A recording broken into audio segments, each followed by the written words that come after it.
c'est un constat qu'on ne fait pas suffisamment de l'extraordinaire diversité, non seulement des situations d'un individu à un autre, de la singularité, si je puis dire, des positions des individus, mais aussi effectivement de l'immensité, on pourrait presque dire, des territoires que fréquentent finalement ces patients atteints par la maladie d'Alzheimer. Tel patient peut aller d'une désinhibition très importante, lui qui, selon son entourage, la plupart du temps, a toujours été un individu particulièrement réservé, particulièrement, je dirais, soucieux des conventions sociales. Et ben, ce patient-là, il peut brutalement se retrouver dans une position tout à fait, je dirais, originale pour lui, inusitée, et en user, parfois même probablement en abuser pendant un certain temps, et puis à la suite d'un traitement, voire à la suite d'une évolution simplement naturelle du processus, se retrouver dans une position au contraire qui serait une position tout à fait apathique, pour reprendre un mot qui est habituellement utilisé, et position apathique dans laquelle il n'est pas non plus coutumier d'être, qui alerte là encore son entourage, position qui, par ailleurs, on peut le supposer, lui permet tout de même de faire l'expérience d'un retour sur lui-même, d'une certaine forme de, je dirais, euh, re- repli, bien sûr, mais aussi peut-être reconstruction, rassemblement, si je puis dire. C'est des mots qu'on entend assez souvent dans le discours des soignants. Ils ont cette intuition-là, que tel ou tel patient, d'une certaine façon, qui, après avoir eu une période particulièrement floride, marquée aussi par des expériences délirantes, voilà encore un élément supplémentaire, des hallucinations, bon, sauf à avoir pris des toxiques dans son existence, où on n'est pas, après tout, coutumier, si je puis dire, d'être saisi par des idées délirantes ou pas d'être saisi par des idées tout à fait, je dirais, inhabituelles et correspondant pas au registre normalement admis, si je puis dire, dans le quotidien. Alors voilà, on a finalement jusque-là pas été probablement suffisamment attentif à ce que la maladie d'Alzheimer est bien sûr à décliner sous la forme d'un appauvrissement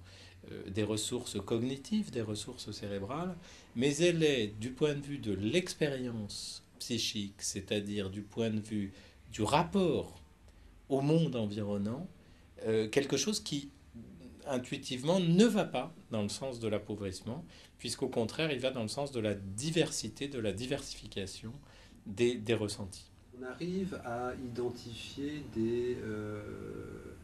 On arrive à comprendre comment se fait la bascule. Vous parliez de traitement ou de.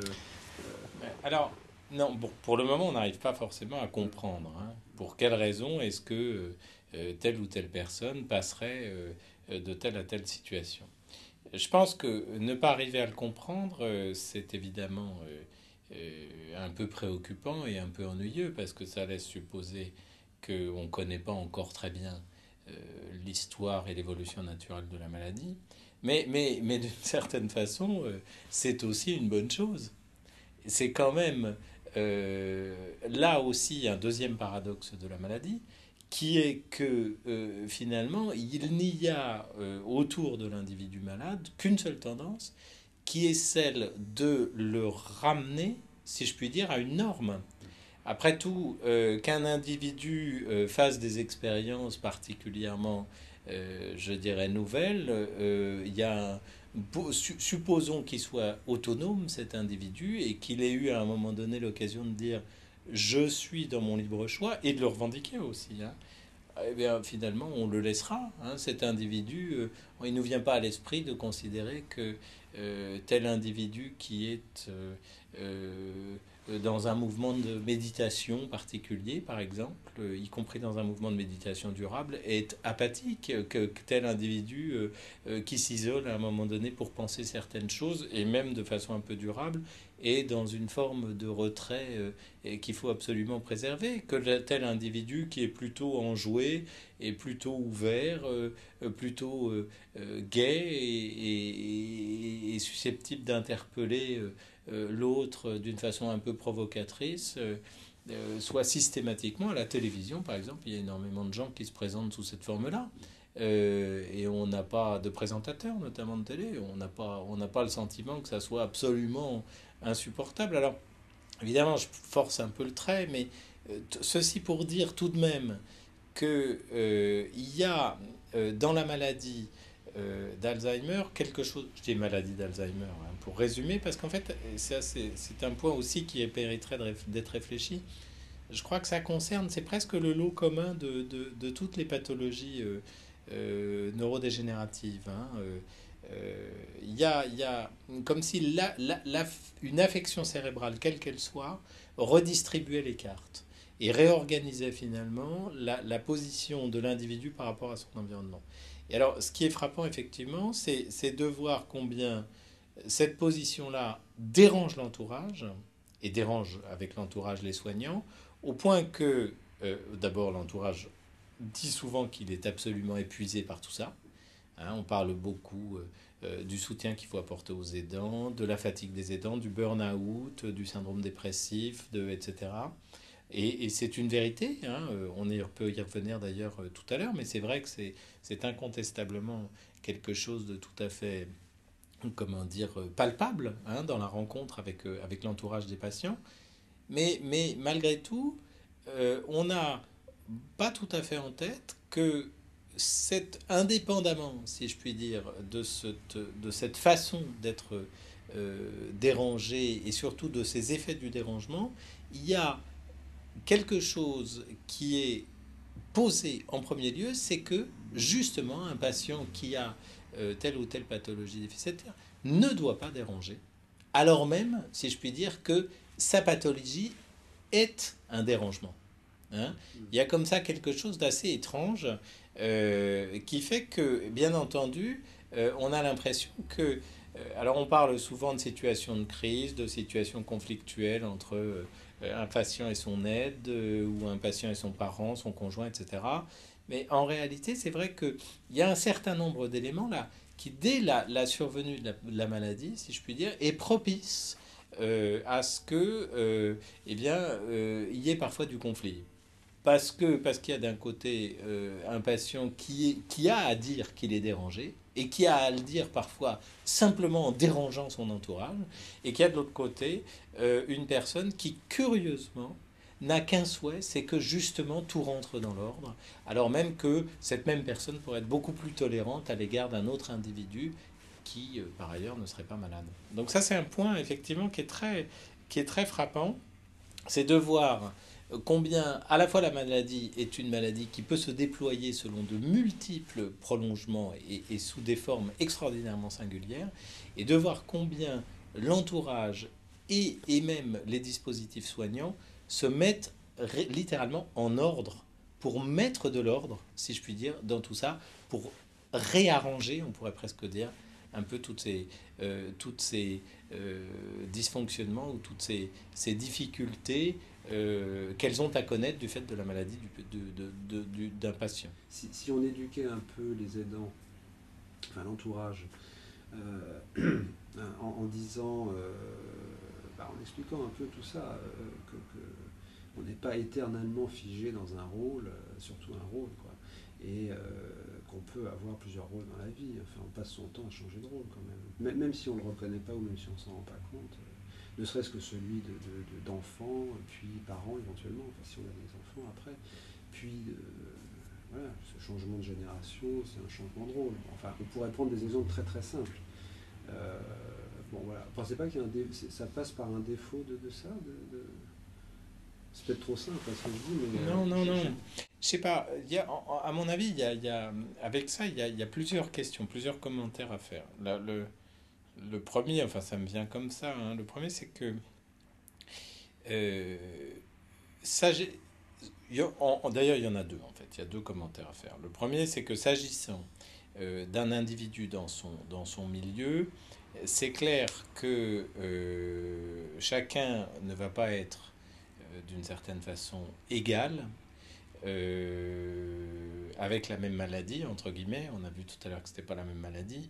Enfin, peu importe. Parce que, eh bien, effectivement, ce qui va se passer, la manière sur laquelle il va pouvoir s'appuyer sur son entourage va être extraordinairement conditionnée, non seulement par le fait que cette personne a une histoire particulière, hein, si je puis dire, et un rapport particulier avec cet entourage, mais aussi par le fait que, eh bien, effectivement, à l'instant T, à un moment donné, l'état des relations est celui-là, et que finalement, eh bien, euh, ce qui pouvait être tolérable à un moment donné ne l'est plus à un autre. Ce qui était recherché et ce qui pouvait plaire à un moment donné peut ne plus plaire du tout à un autre moment pour le même individu dans la même interaction. Enfin bref, il est clair par exemple que des enfants par exemple peuvent avoir le sentiment que de voir leurs parents se mettre soudainement dans la position d'être particulièrement dépendants et d'avoir des attitudes qui peuvent juger comme infantiles, c'est-à-dire des attitudes où ils seraient enfants à leur tour, ça peut leur être parfaitement insupportable.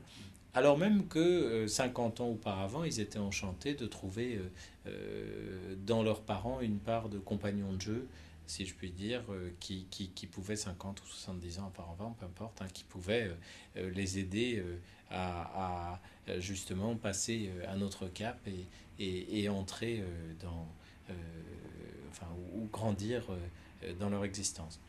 Alors c'est vrai que ça, sur ce premier point, je dirais que finalement, il y a un enjeu qui est très important, qui est celui que représente la question de la perte pour tout individu.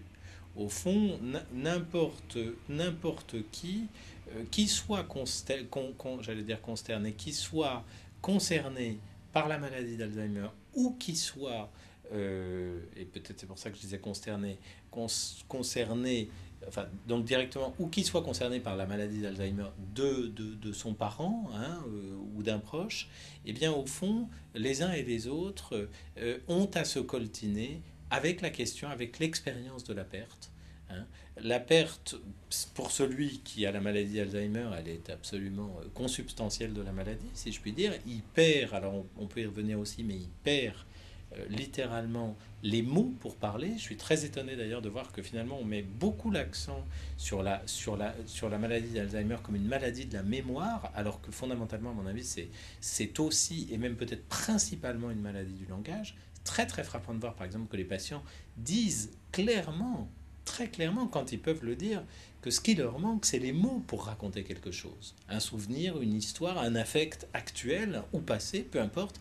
Voilà ce qui leur manque.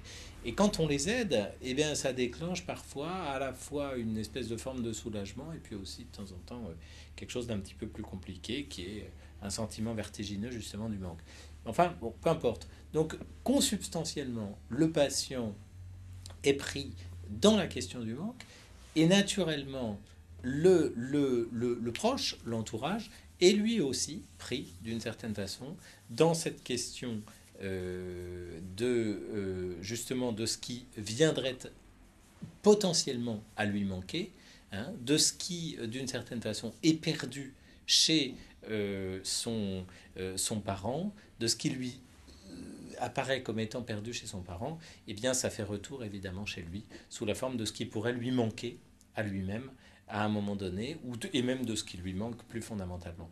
Et donc naturellement, en réalité, l'expérience de la maladie d'Alzheimer n'est pas seulement une affaire, si je puis dire, d'empathie pour le sujet qui souffre. C'est aussi une véritable expérience, si je puis dire, singulière, individuelle, intrasubjective de ce que, et bien naturellement, la vie n'est pas une complétude, n'apporte pas d'une certaine manière une solution systématique à toute chose. Bien au contraire, il faut accepter que il y ait quelque chose qui parfois puisse nous insatisfaire ou pas nous convenir.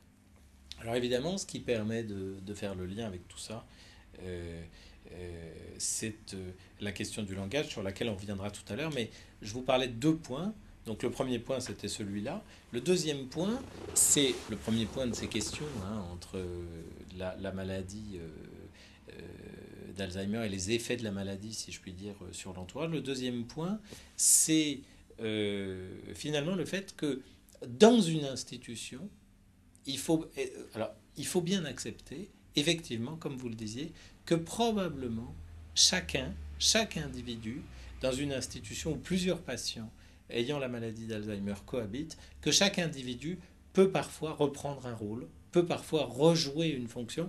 Et ça, c'est très très net de voir que ceci est absolument pas envisagé pour le moment. Tout ce vocabulaire, tout ce travail institutionnel qui est fait en psychiatrie et qui est fait auprès des patients, par exemple, qui ont des pathologies mentales, est pas du tout exploité encore dans le domaine de la maladie d'Alzheimer, alors que ça pourrait être effectivement un levier très important pour restaurer les patients, à la fois dans une fonction, mais dans une image aussi, qui est absolument essentielle. Et moi, je suis frappé de voir, par exemple, que qu'il s'agisse de mon service ou d'un établissement, d'un EHPAD, eh bien, vous verrez qu'il y a des patients, par exemple, qui font l'objet d'une certaine affection de la part des soignants, tandis que d'autres, au contraire, font l'objet, si je puis dire, d'un certain rejet, et que ces patients, c'est pas forcément lié à la manière avec laquelle la maladie se présente, mais c'est aussi peut-être lié d'une certaine façon à la qualité du lien qu'ils ont réussi à établir, à la manière aussi avec laquelle peut-être ils ont été capables de rassurer ou d'inquiéter les équipes. Et au fond, on peut parfaitement imaginer qu'il y ait des gens pour lesquels le fond de commerce fondamental, ça soit celui justement de rassurer ou d'inquiéter un individu. Après tout, on peut imaginer que certains commerciaux aient toujours eu le sentiment qu'il est nécessaire d'inquiéter un petit peu celui avec lequel on serait en bagarre pour un contrat, ou qu'au contraire, il faut en rassurer d'autres quand il s'agit de vendre quelque chose. Enfin, j'en sais rien, moi, je ne sais pas très bien comment ça se passe. Eh bien, peut-être que ces deux volets, si je puis dire, ils peuvent se retrouver incarnés plus ou moins par tel ou tel individu, de la même façon que on peut imaginer, par exemple, que des vocations soignantes, des vocations religieuses, des vocations d'altruistes, entre guillemets, d'une certaine façon, eh bien, elles puissent donner lieu, peut-être plus tard, à effectivement une dépendance particulière, si je puis dire, à l'égard de l'entourage, et que cette dépendance, soit elle soit très gratifiante pour une équipe soignante et même pour un groupe, soit au contraire elle soit très angoissante. Enfin bref, après ça, vous voyez, il y a des registres variables. Je ne suis pas du tout en train de dire que tel ou tel individu va bien ou mal vieillir. Je crois qu'il y a vraiment des registres absolument variables. Mais c'est clair que je pense que chacun est capable d'utiliser les ressorts avec lesquels il a toujours fait commerce jusque-là, y compris dans sa maladie. Et ça, c'est absolument frappant de voir que, quelles que soient les personnes, y compris lorsqu'elles sont, je dirais, très évoluées dans leur pathologie, elles peuvent continuer à se saisir, si je puis dire, de leurs ressources habituelles pour interroger ou pour susciter de la relation. Hein. Alors ça, c'est évident que du coup, eh bien, les institutions ont tout intérêt, si je puis dire, à aménager un espace singulier, comme on le disait tout à l'heure, pour chaque individu. Moi, je suis frappé de voir que 9 fois sur 10, quand un patient pose une question, la première réponse est de tonalité plutôt négative. Dans les institutions. 9, enfin j'exagère peut-être, je ne sais pas quel est le chiffre exact, mais en tout cas c'est frappant de voir combien il y a une tonalité souvent négative. Moi, j'ai beaucoup de difficultés à faire valoir qu'on doit constamment avoir le réflexe de dire oui à un patient, de commencer par lui dire oui, un peu comme on le fait d'une certaine manière dans des dispositifs éducatifs qui seraient particulièrement ouverts. Alors, ça ne veut pas dire qu'il ne doit pas y avoir un cadre, bien sûr. Évidemment qu'il doit y avoir un cadre. Et évidemment qu'il doit y avoir de la loi. Mais la loi, c'est le langage, et je pense que ça veut dire que pour qu'il y ait de la loi, il faut qu'il y ait d'abord de la communication. Et pour qu'il y ait de la communication, il faut qu'il y ait quelque chose qui commence par dire oui.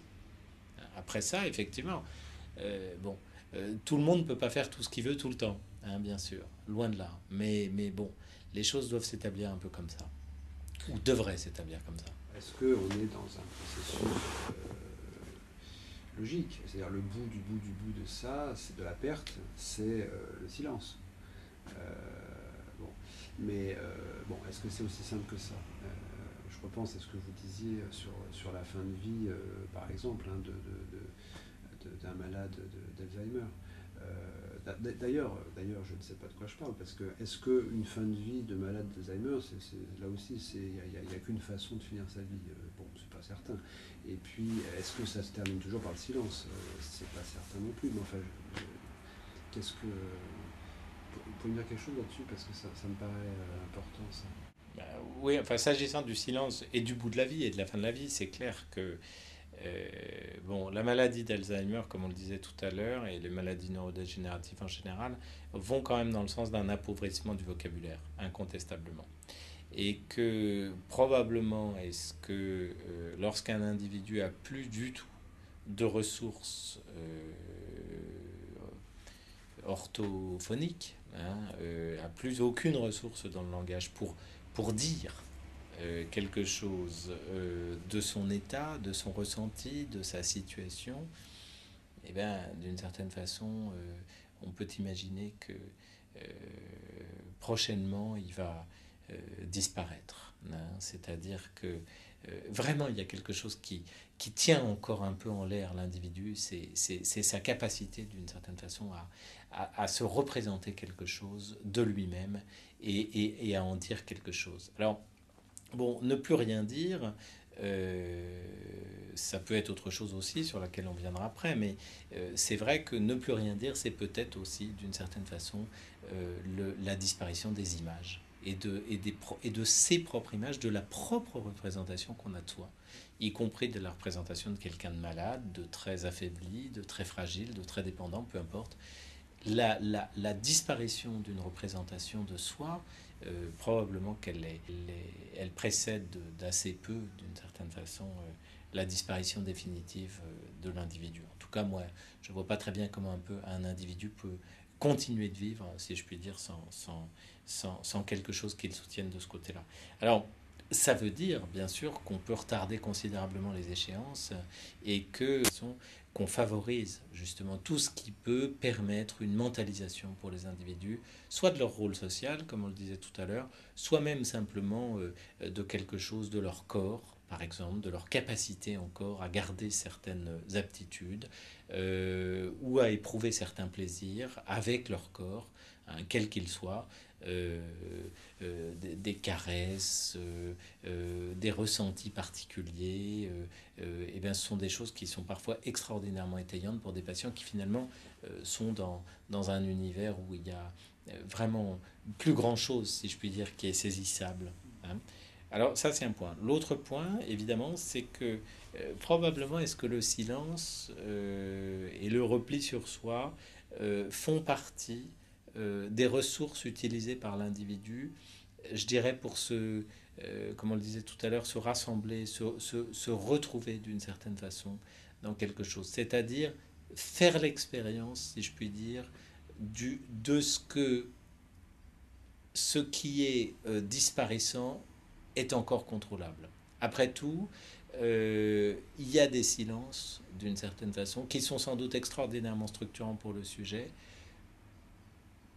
lorsque ces silences sont susceptibles non seulement de trouver une origine quelque part, mais aussi d'être éventuellement interrompus ultérieurement, c'est-à-dire de trouver, je dirais presque un littoral, ou quelque chose qui leur permette, d'une certaine façon, de, comment dire, rappeler à l'individu la capacité qu'il a à avoir encore une certaine forme de libre arbitre.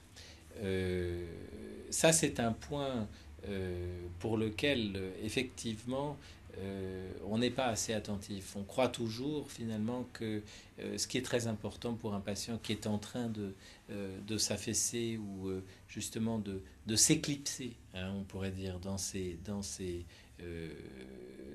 manque de mots, on croit toujours qu'il faut lui apporter quelque chose, le stimuler, lui apporter des sensations, etc.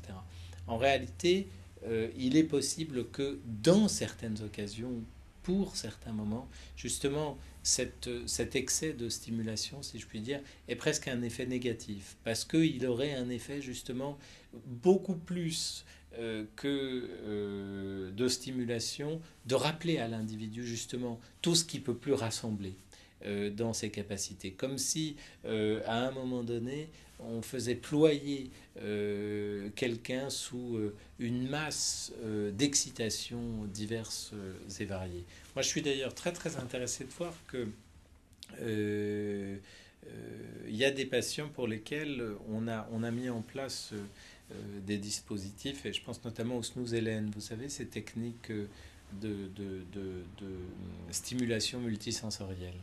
Et je suis frappé de voir que, bon, il y a un certain nombre de patients qui peuvent s'en servir, mais aucun d'entre eux, naturellement, ne s'en servent de façon absolument excessive. Ils en font un usage comme ça, ponctuel, et surtout ils en font un usage extraordinairement spécifique la plupart du temps. C'est frappant de voir combien les patients sont capables, alors qu'ils sont dans un environnement sont capables, sinon susceptibles, de s'intéresser, se préoccuper précisément à un aspect spécifique, si je puis dire, ou à une stimulation précise qui viendrait probablement réveiller quelque chose en eux, mais ils ont toujours le souci du contrôle, hein, de ne pas être justement dans cet excès d'une certaine façon de stimulation. Et il faut avoir en tête que même des stimulations relativement douces chez un patient qui est très affaibli peut avoir probablement d'une certaine manière une dimension excessive. Donc c'est vrai que c'est très très important d'entendre simplement et de comprendre que la position, si je puis dire, silencieuse d'un individu est parfois la position par laquelle il demande finalement à l'autre de réduire d'une certaine façon ces stimulations et peut-être aussi de réduire la disparité qui existe entre lui et cet interlocuteur. Hein. Après tout, je pense que évidemment, avec leurs moyens, finalement, les patients d'Alzheimer consacrent beaucoup de temps à demander à leur entourage de se mettre à leur diapason. Hein, à leur diapason. C'est vrai que au moment où, à la Renaissance, on commence à utiliser véritablement la perspective, enfin d'une façon académique et organisée, ben finalement, qu'est-ce qu'on représente? On représente le vide.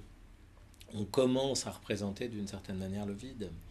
Et ce besoin, il va jamais disparaître et probablement qu'il existait déjà auparavant. On pourrait construire une histoire de la peinture probablement en réfléchissant justement à ce besoin que peuvent avoir les individus de construire du vide. Et d'ailleurs, ça a été dit par bien d'autres personnes avant moi, bien plus éminents. Et alors, ce qui est très intéressant, ou de représenter du vide. Et alors, ce qui est très intéressant, en tout cas moi dans ce que j'avais pu en lire, c'est que on peut parfaitement imaginer effectivement qu'il y ait un moment donné où comment dire, cette recherche particulièrement affûtée, particulièrement, je dirais, intensive du point de vue de l'artiste, ait quelques analogies avec la manière dans laquelle finalement ces patients d'Alzheimer recherchent coûte que coûte à préserver et à représenter quelque chose qui est de l'ordre du vide.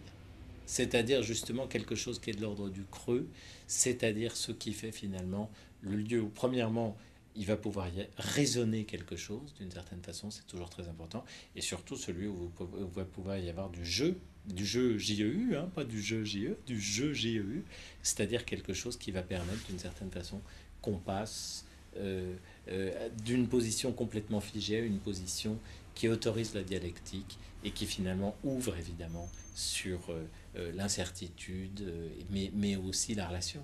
Hein, c'est ça qui est très important. Au fond, probablement, est-ce qu'on pourrait dire, pour résumer un petit peu mon propos, c'est que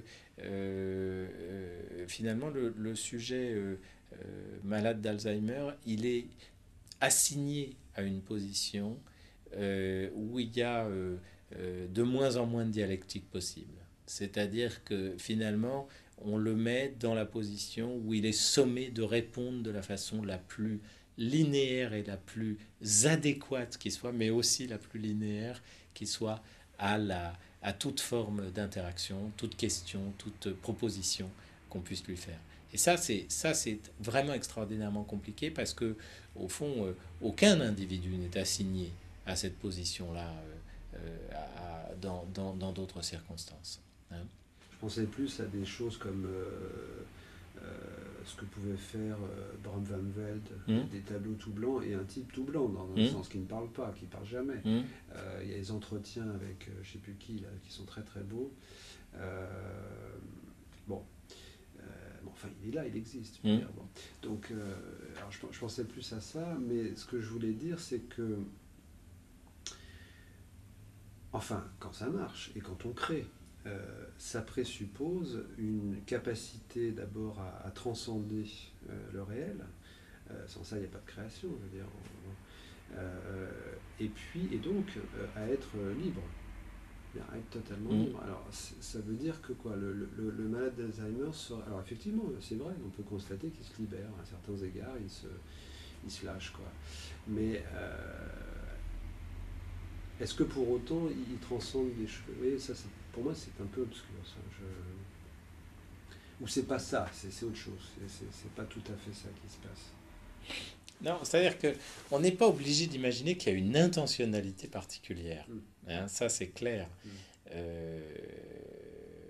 Mais la liberté qu'a l'individu de pas savoir ce qu'il va dire au moment où il se met à parler, et d'une certaine façon de se révéler à lui-même. Eh bien, cette liberté, je pense qu'on peut dire que le malade d'Alzheimer en est d'une certaine façon un peu privé. Précisément parce que ce qu'il va se mettre à dire au moment où il va en parler, eh bien, il ne va pas pouvoir, je dirais, à un moment donné, le récupérer. Ça n'a pas des effets de signifiance, si je puis dire, comme un individu, comme pour un individu, entre guillemets, normal. Hein. C'est-à-dire qu'effectivement, on pourrait presque dire qu'il y a un moment donné où le malade d'Alzheimer est pris littéralement par son déficit, beaucoup plus que par les effets du langage. Alors, ce que ça peut donner, c'est pas très clair, mais je vais essayer de vous donner quelques exemples. Ce que ça peut donner, c'est incontestablement, dans un premier temps, des usages immodérés de la métaphore. C'est-à-dire, par exemple, que on voit, moi je me souviens d'une patiente, par exemple, qui me disait, j'étais chez elle et on était en train de regarder par la fenêtre, elle me montrait, on voyait un cimetière un peu au loin, et au lieu de me dire, voyez le cimetière, elle me disait, voyez le terrain vague du deuil. Bon, jolie métaphore, le terrain vague du deuil. Il m'a fallu un certain temps pour comprendre que le terrain vague du deuil, c'était aussi, peut-être, enfin j'en suis pas sûr, c'est une interprétation, mais peut-être le lieu dans lequel elle se représentait d'une certaine façon, la manière avec laquelle sa mère avait été ensevelie sous des bombardements, sa mère et ses sœurs avaient été ensevelies pendant la guerre sous des bombardements. Vous voyez le terrain vague du deuil. Voilà, toute la difficulté est là. C'est-à-dire que le malade d'Alzheimer, on pourrait presque dire qu'il devient poète, mais que malheureusement, il n'a plus les ressources pour en faire quelque chose. Quand je dis qu'il n'a plus les ressources, c'est que je veux dire par là que au moment où il énonce quelque chose qui est parfois particulièrement poétique, ça ne se révèle pas à lui-même comme étant particulièrement poétique. Ça se révèle volontiers à l'autre, et c'est à l'autre de faire la boucle et de l'aider à réaliser qu'il y a quelque chose. C'est ça qui lui manque à un moment donné, vous voyez, c'est ce point-là. Je me souviens d'une patiente, par exemple, qui me disait un jour où j'étais en retard pour aller la chercher à la consultation, je m'excuse donc en allant la chercher, elle me dit, ça n'a pas d'importance, ma montre est vide. Alors ma montre est vide, vous voyez, c'est une jolie expression, et en même temps c'est vrai qu'on réalise bien que, au fond, probablement est-ce que cette femme, elle disait aussi autre chose quand elle disait ma montre est vide, peut-être qu'elle disait aussi que ce qu'elle avait à montrer elle-même, et pas seulement sa montre, mais ce qu'elle avait à montrer, eh bien elle ne trouvait plus les ressources pour le montrer d'une certaine façon. Et finalement, on peut parfaitement imaginer que là aussi, ce qui pourrait donner lieu à quelque chose qui, chez un individu pris par un mouvement assez normal, ce quelque chose, bah, ça pourrait faire retour. Il pourrait se dire, tiens, c'est marrant, pourquoi est-ce que j'ai dit ça? Comme tout à l'heure, je faisais un lapsus sur concerné, consterné. Bon, il pourrait se dire ça. Eh bien là, il y a quelque chose qui fonctionne pas de la même façon. C'est-à-dire qu'il y a quelque chose qui fonctionne à vide. Les espèces de, comment dire, d'allitération habituelle, les espèces d'avatars, si je puis dire, du psychisme, les espèces de choses qui font que le psychisme, bah, c'est pas un espèce de truc, un continuum et un outil qu'on peut démonter et remonter, hein, mais que c'est quelque chose qui est soumis à toutes sortes d'aléas, et bien ça fonctionne un petit peu à vide chez le malade d'Alzheimer. Et ce qui est terrible, c'est que on lui en rajoute une couche pour le faire fonctionner encore davantage à vide. En fait, c'est surtout ça le point. C'est-à-dire que probablement là où il faudrait, si je puis dire, l'aider d'une certaine manière à soutenir quelque chose et à dire à notre tour ou à se représenter à notre tour quelque chose qui puisse le soutenir simplement, et bien au contraire, on lui dit mais tu dis n'importe quoi.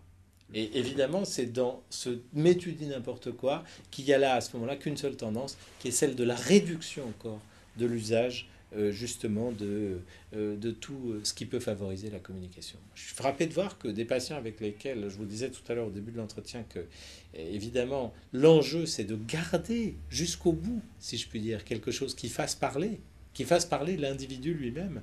Je suis frappé de voir que on peut avoir des patients qui ont une maladie déficitaire évoluer de façon extrêmement longue et qui continuent de vivre relativement bien parce qu'ils continuent de parler, même si tout ce qu'ils disent est parfaitement inintelligible. Simplement, ils ont quelqu'un qui éventuellement l'entend, l'écoute et en fait quelque chose qui leur restitue.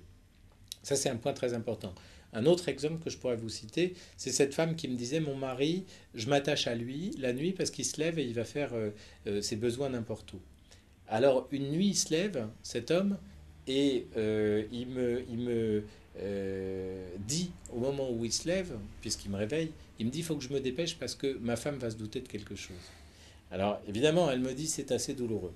Alors, dans un premier temps, j'étais tout à fait navré avec elle. Bon, dans un deuxième temps, je me suis dit, au fond, elle est dans une position intéressante parce que finalement, à la fois, elle entend d'une certaine façon ce qu'il lui dit en tant que son épouse, mais elle entend aussi pour une fois ce qu'il pouvait dire à sa maîtresse. Et après tout, c'est peut-être une position relativement avantageuse. Enfin, j'en sais rien, mais en tout cas, c'est une position qui est intéressante pour elle. Et puis, bien plus longtemps après, plusieurs années après, longtemps après avoir raconté ces deux histoires-là, je me suis aussi rendu compte d'autre chose, qui était que cette femme était attachée à son mari. Et que d'une certaine façon, c'est ce qu'elle commençait par me raconter, qu'elle était attachée à son mari. Et au fond, peut-être est-ce que ce mari qui se lève en disant il faut que je me dépêche parce que ma femme va se douter de quelque chose, et bien finalement, il disait à sa femme, je suis attaché à toi. Vous voyez, sous une autre forme. Ce qui est quand même relativement intéressant parce qu'évidemment, à partir du moment où l'un et l'autre peut arriver à restituer ça dans un contexte et réorganiser quelque chose, alors là, évidemment, on voit bien que la qualité du lien est maintenue.